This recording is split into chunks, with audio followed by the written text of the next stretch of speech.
Hello, and welcome to Alcohol Free Radio. I'm your host, Chris Becker, and I'm excited to have you join us.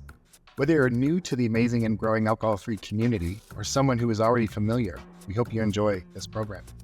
This is where you can hear from some people that we think are making a real difference, whether as brewers or producers of amazing beverages, influencers in the community, authors, storytellers, and I'm sure more. We aim to break it down and bring it all together. Our goal is simple: to build awareness about this great community and help make alcohol-free fun, easy, and tasting great. So here we go. Enjoy. Hey there, everybody. I'm excited for the episode you guys are about to listen to with a friend and my personal trainer, Anthony Juliano. We're going to talk about alc, non-alc, and physical fitness. So hope you enjoy it. Hey, everybody. Live in person, I am excited to introduce you to Anthony Juliano of Juliano Fitness. Full disclosure, my personal trainer, at least when I actually show up at 5 in the morning or whenever we're here. We're here in the former warehouse and fulfillment center of Better Roads, also what's left now of my office.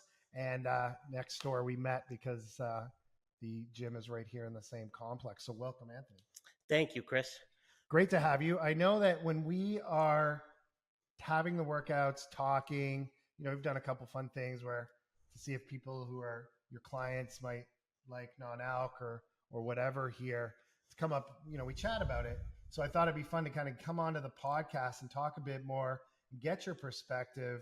But before we do that, why don't you give us a bit of background? Who are you and about your business, Juliano Fitness? Absolutely. Yeah. So I've been involved with fitness for about 20 years now, and nutrition, physical activity. And I really have an extreme passion for helping people and getting them in top physical shape. And when I met Chris, I've been training them for over a year now.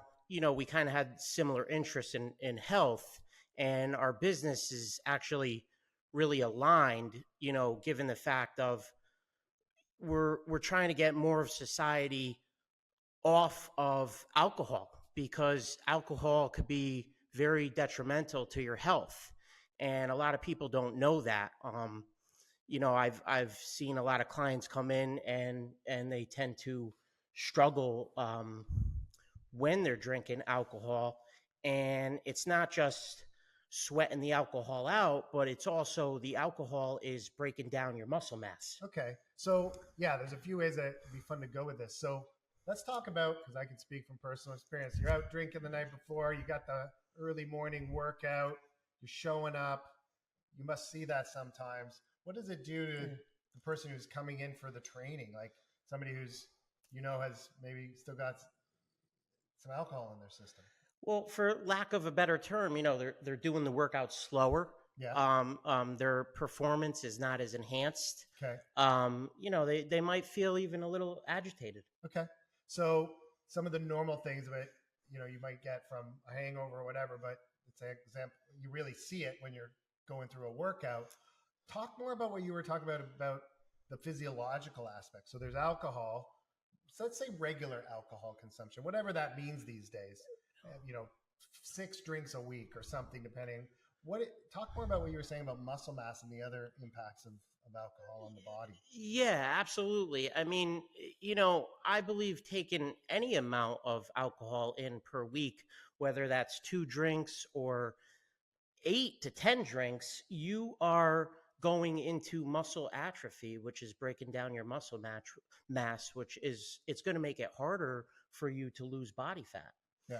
And the more muscle you have, a lot of people might know this, but it's raising your basal metabolic rate. And when you take in alcohol anytime, it's going to bring up your internal body temperature, and you're going to start to, like I just said a couple times, break down your muscle mass. Okay. Yeah. And I think the other piece of that is kind of more on the other side is when you ingest alcohol, your body breaks it down into sugars that you're. Yes. So there's the calorie aspect as well. So yes. Okay. And then on, like you said, the physiological effects, part of that is sugar. You're raising the free radicals in your body, free radicals are going to cause cancer causing cells. So it's Right. not just about the muscle mass, it's also about other diseases as well. Okay. When you've seen so that's some of the physiological aspects and what you see and the impact on training. So if you're serious about trying to get into shape or grow your muscle mass or just have good workouts, there's a direct connection between drinking and results. Absolutely. Yeah, the results are going to be substantially decreased while you're drinking. Okay. What about what you're seeing? You talked a bit about this, but coming back to the trends. So, I think more than one episode as a Gen Xer, we grew up with drinking and the habits of drinking in teenage years. What are you seeing with your client base? And you know, over the past few years, before the pandemic, during the pandemic, there was a pretty big increase in alcohol consumption. There's Yeah. just an article in the paper out of Hartford, Connecticut today, talking about how older generations alcohol consumption is steadily increasing. But then there's also the research showing millennial consumption. They certainly don't drink and don't have the drinking habits that Gen X or baby boomers have. But that's surveys, and that's what you read in the paper, and that's what you read or see in the media. What about just what you see and hear being on the ground and working with clients of different ages and different demographics? Like, is it a topic of conversation, or kind of what are you hearing on kind of more on the ground? Yeah, definitely. I mean, I would agree with that statement that, and I'm just going by, my facility, but the people who are coming in, there's a lot more younger people coming in and getting involved with fitness. And I'm not sure if that was a thing back in the 80s or 90s. And I feel like some of the, people in their 40s, 50s, 60s, not everybody drinks, but, more so that generation is still stuck in their ways. Right. And if you want to get in a certain shape and shape your body and really get in the best shape, I would highly recommend to just cut it all out, and that's why non-alcoholic and alcohol-free beverages are a great choice, because a lot of people say to themselves, I'm at a party, I don't want to feel left out. So, you could grab one of those and still feel like you're in the mix, Right. and have a good time. Okay. What about just to the extent does the topic come up, like the younger folks that you're training is just to the extent that it comes up at all when you're talking during sessions? Can you get that sense that they just don't drink as much, or that their relationship with alcohol is different? Or for the other demos like Gen Z or Gen X or baby boomers, is it a topic? And like, I know from my experience, some people like that non-alcohol free, you'll get the sideways glance. Like, Yeah. That's the dumbest thing I've ever heard of. Or some people like, yeah, no, I can see how that, for, the moderation maybe versus abstinence, but still recognizing that, I should probably drink less. Like, how does that conversation even come, to the extent it comes up at all? Do you see it come up, and what are the different perspectives that you get from different demographics? Yeah, that's a great question. I mean, it's hard to say about the 20s and 30s because we do have clientele at that age, but more of our average is around in the mid 50s. Sure. So I'll start with the mid 50s, and around that age, a lot of those people are casual, or what you say, social drinkers. Yeah. And we don't know. That could that could mean, A lot of things. that could mean 6 drinks a week, Right. or that could mean 12. So, but I feel like more people are getting the knowledge of what alcohol is actually doing to their body, and they're also seeing a lot more people suffer from alcoholism and really understand what that is. I feel like, back in the day in the 50s and 60s, it was more like, oh, that guy drinks too much. But now people are like, alcoholism is a real thing, and it really makes people suffer, and it's really hard to get off of it. And people are understanding that more and more. Right. What about that piece? Like, you're right that there's a lot more, and I may not have a good objective view because I obviously read a lot about this industry, and also what media coverage there is about science and alcohol intake, and different countries are changing their recommended daily intake. So there's a lot of that. But I remember when I grew up as a kid, or even not even that long ago, not a kid, like 10 years ago, 20 years ago, the classic common knowledge would be, amongst other things, red wine. You should drink red wine because it actually helps with, I don't remember exactly, but the idea would be you drink red wine because it's good for your heart, helps with your arteries. It's like because it has an ingredient. Then the more recent science says, yeah, well, that's true, but whatever that ingredient is, I can't remember the name of it, you can get 30 times more of it from a pomegranate. So but that's just one of those memes or kind of knowledge bits that people kind of go with. Do you still see that, like in that 50s or whatever age group? Are people kind of like, no, a little bit of alcohol is actually good for you? Or has the writing and the media coverage of this started to change people's perceptions of that? Yeah, I definitely see that a lot. And honestly, that kind of irks me. And what I say to those people is when they say, I could have a couple of glasses of red wine and that's good for me. I say, well, also wild blueberries are good for you too. Yeah. So, they have not as much fun. No, it's not as much fun, but that's the whole thing. It's not about, you're not doing it for the health purposes. You're doing it because you're getting a buzz. Yeah. And that's the bottom line of it. Sure. They're making an excuse to make it healthy for them, for them to drink it. Right. Okay. So that is kind of getting out there more because it's interesting. And I think we're seeing so much of it. I'm almost expecting, and I don't know if you're seeing any of this, any kind of almost like a counter or a backlash. It's like, I'm so sick of hearing about non-alc and how alcohol is bad for me and this is bad for me and that's bad for me. It's like, am I just not supposed to have any fun anymore? Like, where does that fit in, or how much does that come up in conversations with the clients? Yeah, I mean, it comes up sometimes, quite frequently, and I mean, there's ways to have fun without alcohol, and that might surprise a lot of people, but but there really is. I mean, physical activity is one, and that doesn't mean just going to a gym and lifting weights.